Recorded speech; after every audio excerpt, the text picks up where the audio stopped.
Well, howdy internet friends. Hope you've had a good day.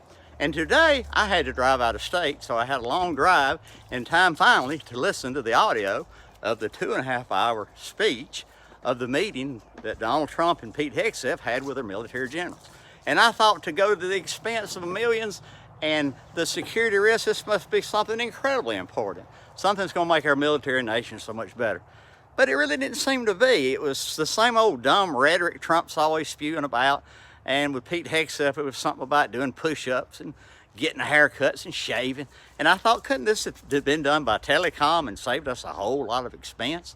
And I scratched my head, what was the real purpose of this meeting? And this is my opinion. You have your own. But I think it was just to build the ego of these two men. And if they need their ego built that bad, I feel sorry for them. But I don't mind helping them out. So for the next couple of minutes, I'm going to build their ego. Mr. Pete Hegseth, let me start with you. You're the best. You're the greatest. Wish we could have had you as Secretary of Defense or War for the entirety of our nation. Nobody but you would have changed the name from Defense to War, because now we're feared. And you told our generals to get haircuts. You told our generals to shave. And boy, they did look like a shameful something. You told them to get in shape. And they did look like some kind of out of shape. And so thank you. We're going to have such a fit military, and men and the women too are going to be equal to the men in fitness. And for that, you're the greatest, and I thank you. And Mr. Trump, let me build your ego. I went to the grocery store this weekend. My groceries are half the price what they used to be. And then when I ate the vegetables, they tasted so much better. And suddenly I realized it's because now they're probably picked by Americans, not by migrants. So you're the genius that made that happen, and I thank you. And then there's the case of drugs.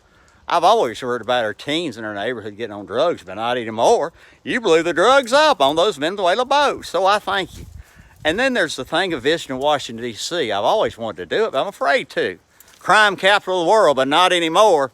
You called in the National Guard and cleaned it up, and I thank you. And then there's the thing of these tariffs. Oh, what a beautiful word, tariffs. And I looked at the tags on all my clothes. Do that sometime, it's interesting. Everything I'm wearing is made overseas, from Asia to South America, except my hat. That came from Texas. But when I stand here this time next year, I'll be dressed American, and I'll have a lot more American pride. And for that, I say, Mr. President Trump, you're the greatest, and you deserve a big ego. Listen, y'all know I'm just baloneying around here. Generals, military, I'm just joking. You look great. You look in shape. And I thank you for what you do to our country, because you bring us pride. I only wish our officials in Washington and our cabinet members brought us as much pride as you do. And as I said, that's my opinion. You may have your own, but I thank you for listening, and you have a good evening.